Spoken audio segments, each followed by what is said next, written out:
13 heures, on va parler d'un phénomène longtemps passé sous silence. Non, tous les PDG ne sont pas des surhommes. Certains craquent sous le poids des responsabilités. On appelle ça le burn-out, en français l'épuisement au travail. Quand le stress détruit tout sur son passage, la santé, la vie professionnelle et privée. Bien sûr, la crise est passée par là, mais ça n'est pas la seule explication. Dans un instant, le psychiatre Patrick Légeron nous le confirmera. Mais écoutons d'abord le témoignage de deux patrons confrontés au problème, avec Isabelle Bechler, Sarah Henmoser et Benjamin Bonte. Contraint de licencier 300 employés sur 600 et de reconfigurer une entreprise, Arnaud Dupuis a connu un burn-out il y a une dizaine d'années. Il s'était consumé à la tâche en bon patron Superman. Un matin, on se lève épuisé, et puis un autre matin, on se lève épuisé, et puis le troisième matin, on ne se lève pas. Et on se retrouve dans son lit en train de pleurer. Je disais à mon pied, lève-toi, à ma jambe, lève-toi, à mon bras, bouge, et il ne bougeait pas. J'avais disjoncté. Si Arnaud Dupuis en est arrivé là, c'est qu'il n'avait pas pris en compte les signes avant-coureurs du burn-out. Du Superman, le stress, on le sent. On le sent au niveau musculaire, on a des boules au niveau de la gorge, on a des pressions au niveau des poumons, on a le cœur qui se ferme, on a les psoasmes, les muscles qui sont tendus, tout ça existe, mais on ne sait pas finalement que c'est un burn-out. Les médecins prescrivent une cure de sommeil. Arnaud Dupuis va dormir 22 heures sur 24 pendant 6 mois pour récupérer. Il aurait perdu son emploi et l'entreprise aurait peut-être disparu, sans l'aide et l'amitié de son bras droit de l'époque, Hervé Béraud. Bonne année, mon ami.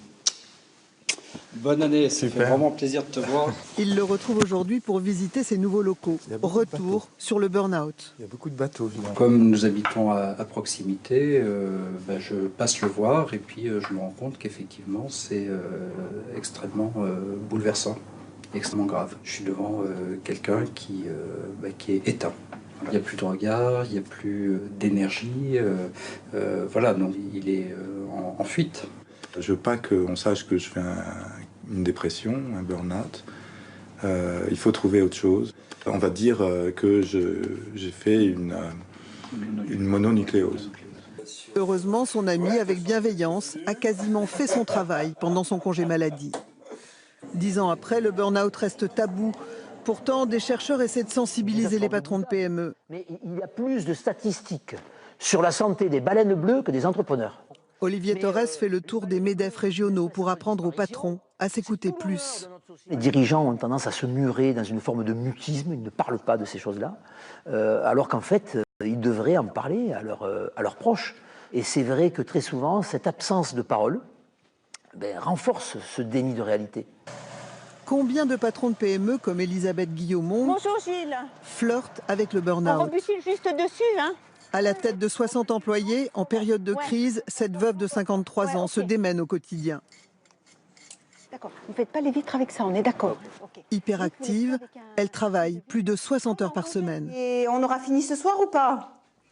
Jusqu'à en perdre le sommeil. Mais n'allez pas lui parler d'épuisement. Je suis complètement paranoïaque avec la question de faire fonctionner mon entreprise. Donc je dirais que cette question du fonctionnement de l'entreprise et de la survie de l'entreprise, la survie des collaborateurs, des familles qui sont derrière, elle polarise tout le reste, elle efface tout le reste.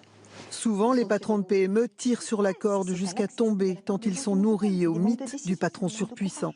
Ma santé, je m'en préoccupe très très peu. Je n'ai pas l'habitude d'aller chez le médecin, je n'ai pas l'habitude de me soigner, je n'ai pas l'habitude de m'arrêter. Dans le bâtiment, le risque de burn-out est supérieur de moitié aux autres secteurs, ce qui empêche encore plus les patrons de PME comme Elisabeth Guillaumont de s'arrêter. C'est que bien souvent, tout leur patrimoine est engagé dans l'entreprise et ils ne voient aucune issue.